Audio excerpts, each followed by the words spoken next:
کل نفس ذائقۃ الموت وانما توفون اجورکم یوم القیامۃ فمن زحزح عن النار وادخل الجنۃ فقد فاز وما الحیاۃ الدنیا الا متاع الغرور۔ اللہ تعالیٰ نے ارشاد فرمایا، ہر نفس چکھنے والا ہے موت کو، اور پوری مل کر رہے گی تمہیں تمہاری مزدوری قیامت کے دن، پس جو شخص بچا لیا گیا آتش دوزخ سے اور داخل کیا گیا جنت میں تو وہ کامیاب ہو گیا، اور نہیں یہ دنیا کی زندگی کا ساز و سامان مگر دھوکے میں ڈالنے والا۔ اور اللہ تعالیٰ کا ارشاد ہے، وَمَا تَدْرِي نَفْسٌ مَاذَا تَكْسِبُ غَدًا وَمَا تَدْرِي نَفْسٌ بِأَيِّ أَرْضٍ تَمُوتُ۔ کوئی شخص یہ نہیں جانتا کہ کل وہ کیا کمائی کرے گا، کل کیا کام کرے گا، اور کوئی نہیں جانتا کہ کس زمین پہ جا مرے گا۔ وقال تعالی فاذا جاء اجلهم لا يستأخرون ساعة ولا يستقدمون، کہ پس جب آ جاتی ہے ان کی مقررہ میعاد یعنی موت کا وقت تو نہ وہ ایک لمحہ پیچھے ہو سکتے ہیں اور نہ ہی وہ آگے ہو سکتے ہیں، یعنی موت کا وقت مقرر ہے اور جب وہ وقت آ جائے تو پھر انسان بھاگ نہیں سکتا۔ پھر فرمایا، یا ایھا الذین آمنوا لا تلہکم اموالکم ولا اولادکم عن ذکر اللہ ومن یفعل ذلک فاولئک هم الخاسرون وانفقوا مما رزقناکم من قبل ان یأتی احدکم الموت فیقول رب لولا اخرتنی الى اجل قریب فاصدق واکن من الصالحین ولن یؤخر اللہ نفسا اذا جاء اجلها واللہ خبیر بما تعملون۔ اور اللہ تعالیٰ نے ارشاد فرمایا، اے ایمان والو، تمہیں غافل نہ کرے تمہارے مال اور نہ تمہاری اولاد اللہ کے ذکر سے، اور جنہوں نے ایسا کیا تو وہی لوگ گھاٹے میں ہوں گے، اور خرچ کر لو اس رزق سے جو ہم نے تم کو دیا ہے، اس سے پہلے کہ آ جائے تم میں سے کسی کے پاس موت تو اس وقت وہ یہ کہنے لگے کہ اے میرے رب، تو نے مجھے تھوڑی دیر کے لیے اور مہلت کیوں نہ دی تاکہ میں صدقہ و خیرات کر لیتا اور نیکوں میں شامل ہو جاتا۔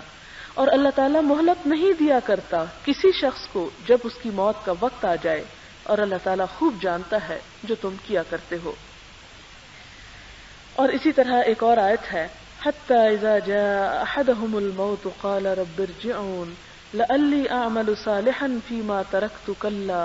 انها کلمة هو قائلها ومن ورائهم برزخ الى یوم یبعثون فاذا نفخ في الصور فلا انصاب بینہم یومئذ ولا یتساءلون فمن ثقلت موازینہ فاولئک هم المفلحون ومن خفت موازینہ فاولئک الذین خسروا انفسهم فی جہنم خالدون تلفح وجوہہم النار وہم فیہا کالحون الم تکن آیاتی تتلی علیکم فکنتم بہا تکذبون۔ اللہ تعالیٰ نے ارشاد فرمایا، یہاں تک کہ ان میں سے کسی کی موت کا جب وقت آ جائے گا تو کہنے لگے گا، اے میرے رب مجھے واپس بھیج دے، یعنی میں مرنا نہیں چاہتا، شاید کہ میں وہ کام کروں جو میں نے چھوڑے رکھے۔ اسے کہا جائے گا، ہرگز نہیں، ایسا نہیں ہو سکتا، بے شک یہ تو ایک بات ہے جو کہنے والا کہہ رہا ہے، اور ان کے پیچھے برزخ ہے اس دن تک جب وہ اٹھائے جائیں گے۔ پھر جب سور میں پھونکا جائے گا تو آپس میں اس دن کوئی رشتہ داریاں نہ رہیں گی اور نہ وہ ایک دوسرے کو پوچھیں گے، یعنی قیامت کے دن کوئی بھی کسی سے کچھ نہ پوچھے گا، نہ پوچھ سکے گا، اور نہ ہی کوئی کسی کی مدد کر سکے گا۔ تو جس کے نامہ اعمال بھاری ہو گئے یہی لوگ فلاح پانے والے ہیں، اور جس کے نامہ اعمال ہلکے ہو گئے تو یہی وہ لوگ ہیں جنہوں نے اپنے آپ کو خسارے میں ڈالا، جہنم میں وہ ہمیشہ رہنے والے ہیں، آگ ان کے چہروں کو چاٹ ڈالے گی اور اس میں وہ بد شکل ہو کے رہ جائیں گے۔ ان سے کہا جائے گا، کیا تم پہ میری آیات نہ پڑھی جاتی تھی اور پھر تم ان کو جھٹلاتے تھے؟ اور پھر مزید آتا ہے، ان سے کہا جائے گا، کم لبثتم فی الارض عدد سنین، کہ دنیا میں تم کتنے دن ٹھہر کے آئے ہو؟ قالوا لبثنا یوما او بعد یوم فاسأل العادین، تو اس وقت وہ کہیں گے کہ ہم ایک دن یا دن کا بھی ایک حصہ ٹھہر کر آئے ہیں، آپ گننے والوں سے پوچھ لیجئے۔ اس وقت اللہ تعالیٰ فرمائیں گے، ان لبثتم الا قلیلا، ہاں واقعی تم بہت تھوڑے ٹھہر کے آئے، لو انکم کنتم تعلمون، کاش کہ تم پہلے جانتے ہوتے۔ پھر ایک اور جگہ پر فرمایا، افحسبتم انما خلقناکم عبثا، کیا تم نے سمجھ رکھا تھا کہ ہم نے تمہیں یوں ہی بیکار پیدا کر دیا، عبث پیدا کر دیا تھا؟ وَأَنَّكُمْ إِلَيْنَا لَا تُرْجَعُونَ، اور یہ کہ تمہیں ہماری طرف لوٹایا نہ جائے گا۔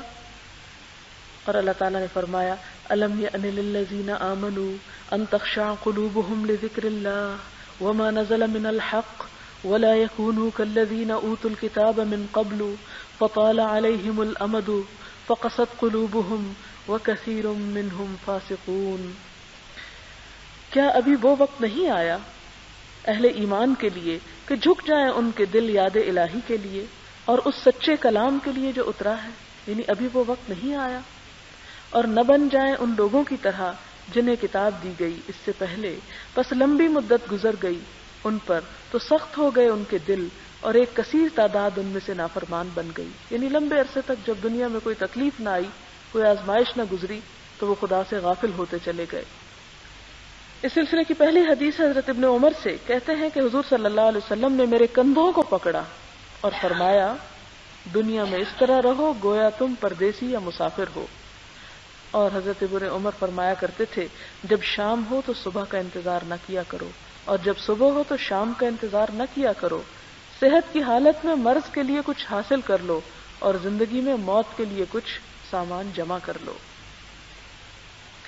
حضرت ابن عمر سے روایت ہے، کہتے ہیں کہ حضور صلی اللہ علیہ وسلم نے فرمایا ایک مسلمان شخص کے لائق نہیں کہ اس کے پاس کوئی چیز ہو جس کے متعلق وہ وصیت کرنا چاہتا ہو اور اس پر 2 راتیں گزر جائیں، مگر یہ کہ اس کی وصیت اس کے پاس لکھی ہوئی موجود ہو، یعنی جو کچھ کرنا ہے وہ تیار رہے اس کے لیے۔ اور مسلم کی ایک روایت میں یہ الفاظ ہیں اس پر 3 راتیں گزر جائیں۔ حضرت ابن عمر سے روایت ہے کہ جب سے میں نے رسول اللہ صلی اللہ علیہ وسلم سے یہ فرمان سنا تو مجھ پر ایک رات بھی ایسی نہیں گزری جبکہ میرے پاس وصیت موجود نہ ہو، یعنی جو کچھ میں نے مرنے کے بعد چاہتا ہوں کیا جائے وہ میں نے اب سے لکھ کے رکھ لیا، یعنی میں پوری طرح تیار ہوں جانے کے لیے۔